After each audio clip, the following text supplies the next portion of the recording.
Olá, então, de olho na tela que agora vamos iniciar a parte 3 da videoaula 1 da disciplina Psicologia da Educação. Vamos conhecer, nessa parte 3, os conceitos básicos das principais tendências teóricas da psicologia da educação. Buscaremos trazer a contribuição de cada uma delas para a sua formação enquanto professor, de forma a facilitar a compreensão do processo ensino-aprendizagem. Nosso foco aqui será as principais teorias da psicologia do século XX. Combinado? Vamos lá, então? Primeiro, o behaviorismo. Behaviorismo, ele estuda a psicologia através da observação do comportamento com embasamento em metodologia objetiva e científica, fundamentada na comprovação experimental e não apenas nos conceitos subjetivos e teóricos da mente, como sensação, percepção, emoção e sentimentos. O behaviorismo pode ser classificado em dois tipos, o metodológico e o racional. O criador dessa teoria, né, metodológica, né, do behaviorismo metodológico, também denominado como comportamentismo, né, comportamentatismo, é o John Watson. Para o Watson, todo o ser humano ele aprende a partir do ambiente, estando o homem à mercê do meio. Watson ele rejeitava os processos mentais como objeto da pesquisa. Ele não considerava como passível ser objeto de estudo aquilo que fosse consciencialmente observável. Essa teoria, baseada em estímulo-resposta, ela indica que o comportamento humano ele é previsível, totalmente previsível.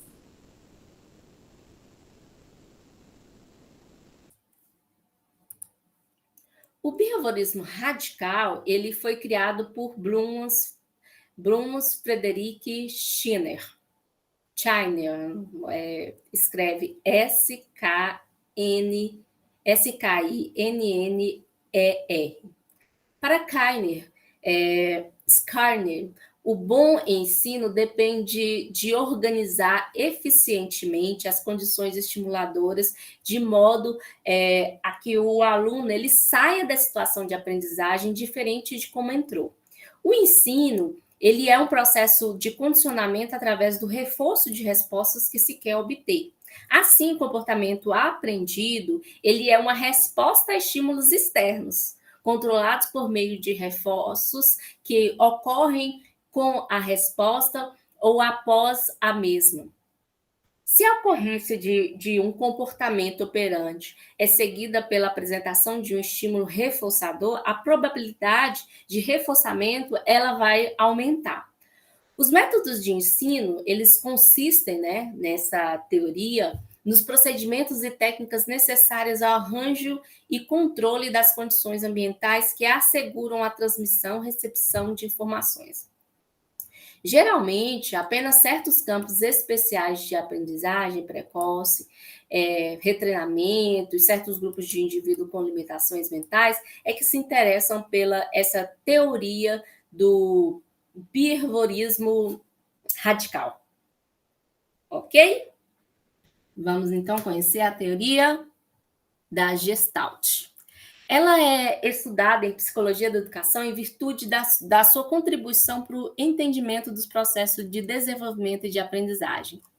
Nessa teoria, o processo de desenvolvimento ele é explicado pela maturação do sistema nervoso e das estruturas perceptivas que o sujeito já faz ao nascer. Já a aprendizagem ela é explicada como um certo insight. Um insight, uma revelação que pode ser entendido como uma organização súbita do campo perceptivo a fim de configurar uma totalidade. O insight ele ocorre quando percebe a relação entre o estímulo e o campo.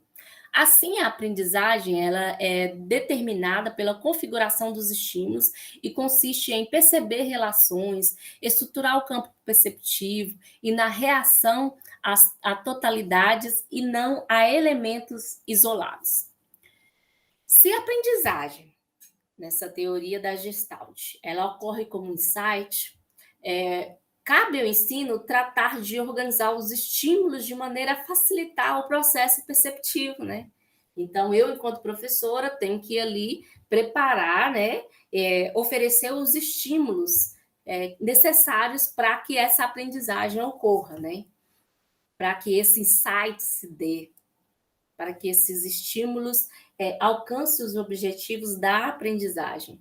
Aquele que tiver falhas na estrutura perceptiva, ele terá dificuldades em organizar o campo perceptivo, a fim de construir totalidades, ou seja, apresentar dificuldades na obtenção desses insights. A explicação das dificuldades de aprendizagem, aqui nessa teoria, ela está centrada no sujeito, ou seja, né? Se não aprende algum problema dele, né? Eu já dei os estímulos, fiz o que tá, então tem algum problema que o sujeito tem ali, né? Tem na sua capacidade perceptiva para poder organizar o campo e construir essas totalidades. Ok? Vamos lá agora. Psicanálise. A premissa fundamental da psicanálise é a diferenciação do psiquismo, do psíquico, em consciente e inconsciente. Tem algo consciente e tem algo inconsciente. Isso é trazido principalmente por Freud, né? Sigmund Freud. Em Freud, nós temos a valorização da natureza ativa dos processos inconscientes, sua qualidade dinâmica, influenciando e modelando o pensamento e a ação consciente. Essa contribuição, ela está principalmente na descoberta dos desejos, dos produtos mentais e dos processos evolutivos da infância, e fundamentalmente na importância dada à sexualidade em suas manifestações somáticas e animísticas. Então, com a psicanálise, pessoal, o sujeito ele retoma seu próprio discurso, torna-se autor de sua palavra e do seu desejo no confronto com a realidade. Então, o sujeito aqui, ele vai ser visto como um ser histórico, social e cultural, dotado de inconsciente desejos que influenciam, modelam o seu pensamento, as ações conscientes, né? O que está no inconsciente e os seus desejos é que vai modelar a sua ação consciente. Sendo assim, em contraposição a outras propostas de formação de professores, que se constituem praticamente em técnicas de intervenção na realidade, fornecendo um instrumental teórico e prático, visando principalmente adaptação ao contexto escolar, surge a psicanálise, através do seu conceito de inconsciente, como saber transgressor ao ideal das ciências experimentais. Para a psicanálise, toda e qualquer ligação do sujeito com o mundo, ela significa investimento afetivo. Dessa forma, são de grande importância para a educação os resultados das investigações psicanalistas, que vão reivindicar para os processos afetivos a primazia na vida psíquica. O conhecimento, então, aqui na psicanálise, né, de alguns pontos de vista de psicanalistas, ele vai ajudar a esclarecer o professor e a deixá-lo ciente dos elementos da sua subjetividade. A psicanálise vai ajudar o professor nesse sentido, né? A deixá-lo ciente da capacidade, do que a subjetividade pode fazer ali, de que forma que interfere na relação dele com os alunos e do conhecimento com o aluno. E também da subjetividade dos mesmos, que como visto, né, como já vimos, transfere ao professor uma série de representações e sentidos, em muitos casos, independentemente de o professor merecê-los.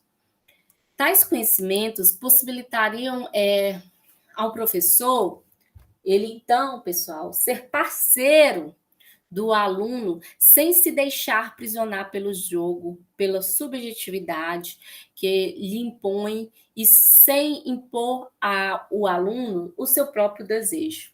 A psicanálise, então, ela pode auxiliar em uma maior compreensão, na maior compreensão do funcionamento da mente e do inconsciente dos sujeitos envolvidos no processo de ensino e de aprendizagem. Ela trabalha com a perspectiva de que há alguém que ensina e alguém que transmite. Enquanto ensinar é um ato intencional, a transmissão ela acontece, né, sem que necessariamente tenha a intenção. Quando Freud, né, o pai da psicanálise, ele afirma a importância dos educadores terem consciência sobre a psicanálise, dentre outras coisas, ele justifica que é importante porque, enquanto professores, se conhecermos a psicanálise, reconhecermos a importância dela, enquanto professores, podemos nos tornar o desejo, nos tornar objeto de desejo de um aluno ou de uma aluna, porque acabamos nos tornando uma pessoa ali em destaque, uma pessoa referência no ambiente, na vida escolar daquele estudante. E durante até mesmo depois da fase do complexo de Édipo, de Electra, né? Quem não souber o que é o complexo de Édipo e de Electra, é uma fase do desenvolvimento psicossexual da criança, né? Que se caracteriza quando esta começa a sentir uma forte atração pela figura materna e rivaliza a figura paterna, quando acontece com os do sexo masculino, e ao contrário, seria o complexo de Elétrica, né? Quando a figura materna, a atração é pela figura paterna e rivaliza com a figura materna, né? Ou se acontece ao contrário, né? Segundo Freud, estaria caracterizando uma estrutura de outras formas de orientação sexual, né? Então, assim, depois dessa fase do complexo de Édipo ou de Electra, vários conflitos surgirão na vida familiar da criança e, como consequência, também no contexto escolar e em sala de aula. Então, assim, os comportamentos agressivos que muitos alunos apresentam e aparentam fazê-lo por puro prazer, né? Situações que incomodam professores, e gestores escolares, elas vão ganhar diferentes significados, porque nós vamos compreender que nesta fase, né, na busca de um modo de se expressar, aquele sujeito, aquela criança, sem saber o que passa por ela mesma, sem entender direito o que está passando, ele busca modos físicos, corporais, para expressar seus conflitos, suas angústias, seus medos e desespero, né? Tudo que ele está vivenciando ali, ele quer expressar. Então, pessoal, chamo aqui a atenção para outra questão abordada, outro ponto importante da teoria de Freud, na psicanálise, né, que trata sobre a estrutura da personalidade, o id, ego e superego. A desarmonia da operação dessas três instâncias ali que são construídas, né, pode ocasionar comportamentos que vão desde as dificuldades da observação de regras e as necessidades de satisfação imediata de desejos. Tá vendo aí como que a psicanálise ela vai ajudar o professor a compreender esse contexto escolar, essas estruturas, essas mudanças pelo qual o estudante está passando? Então é isso. Agora, as teorias interacionistas, né? Que nós vamos compreender, falar um pouquinho sobre elas. As teorias interacionistas do desenvolvimento, elas apoiam-se na ideia de interação entre organismo e meio. A aquisição do conhecimento é entendida como um processo de construção contínua do ser humano em relação com o meio, ou seja, organismo e meio exercem ação recíproca. O ser humano, na teoria internacionista, ela interage com o meio, respondendo aos estímulos externos, analisando, organizando e construindo seu conhecimento a partir do erro, errando que aprende, através de um processo contínuo de fazer e refazer, fazer e refazer. Essas construções, elas dependem das relações que estabelecem com o ambiente numa dada situação. podemos empregar o termo construtivismo como sinônimo de interacionismo, uma vez que existe a construção do conhecimento considerada a verdadeira aprendizagem, né?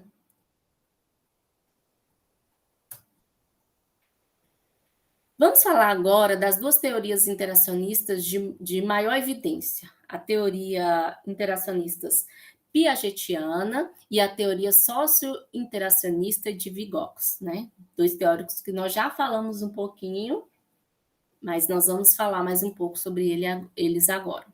Os estudos sobre a teoria construtivista, elas começam com Piaget, que foi um biólogo com preocupações eminentemente epistemológicas, né? Ou seja, da teoria do conhecimento, numa perspectiva interdisciplinar. Piaget, ele preocupou-se em expressar a forma pelo qual o homem atinge o conhecimento e o que distingue ele das outras espécies vivas. Essa, no entanto, é uma questão tipicamente filosófica, entre a energia e o rigor dos métodos biológicos e a filosofia. Piaget, então, ele foca na lacuna que precisa ser preenchida. Com isso, a psicologia do desenvolvimento ela viria no futuro fazer desse papel como mediadora dos dois campos de estudo. Então, Piaget, fascinado pela compreensão da lógica subjacente ao erro e a interpretação do percurso intelectual da criança em relação ao seu desenvolvimento cognitivo global, ele utilizou-se do método clínico, né? Inclusive fez estudos com seus próprios filhos para suas observações. Então, ele percebeu que tinha semelhanças com os procedimentos utilizando psiquiatria e psicoterapia, né? Ele fazia entrevistas, aplicações de teste, observação. Ele, então, utilizava-se de métodos que chegou a formulações de uma teoria de como se processa o desenvolvimento cognitivo, que seria a psicologia genética. Para Piaget, o conhecimento ele não pode ser concebido como algo pré-determinado, nem como resultado dos simples registros de percepções e informações. Ele resulta da ação e interação do sujeito com o ambiente onde vive. Todo conhecimento ele é construção que vai sendo elaborado desde a infância, através das interações do sujeito com o objeto que procura conhecer, sendo eles o mundo físico ou o mundo cultural. Prosseguindo, tal como na teoria de Piaget, a teoria de Vygotsky ela busca explicar o aparecimento de inovações e de mudanças no desenvolvimento a partir do mecanismo da internalização. Porém, um desacordo fundamental entre eles, entre Piaget e Vygotsky, é a influência do papel da fala inicial da criança sobre o pensamento. O conceito de interação social é um dos focos da obra de Vygotsky, que enfatiza a dialética sobre o indivíduo e a sociedade, o intenso efeito da interação social, da linguagem e da cultura sobre os processos de aprendizagem. Portanto, as habilidades cognitivas e as formas de estruturar o pensamento do indivíduo não são determinadas por fatores congênitos. Para Vygotsky, são resultado das atividades práticas, de acordo com que os atos sociais da cultura, né, os atos sociais e culturais que o indivíduo se desenvolve. Este processo é fundamental para a interiorização do conhecimento ou transformação dos conceitos espontâneos e científicos. Consequentemente, a história da sociedade da qual a criança se desenvolve e a história pessoal dessa criança, elas são fatores cruciais que vão determinar a sua forma de pensar. Vygotsky, ele então, nós vamos perceber, né, diante disso, que ele faz uso de uma construção histórica do qual ele é adepto, transportando-a para o estudo da ciência da psicologia e da história da psicologia. Ele se utiliza do marxismo dialético, que desenvolve suas pesquisas utilizando-se dessa teoria. É dessa forma que Vygotsky defende que o mundo não é a realidade estática, ela é dinâmica. está em constante transformação. Pois no contexto dialético também o espírito não é consequência passiva da ação da matéria, não recebe tudo passivamente. Ele pode reagir sobre aquilo, né, o que determina. Isso significa que a consciência, mesmo sendo determinada pela matéria, estando historicamente situada, não é pura passividade. O conhecimento do determinismo liberta o homem por meio da ação deste sobre o mundo, possibilitando inclusive a ação revolucionária. Então, pessoal, chegamos ao fim da nossa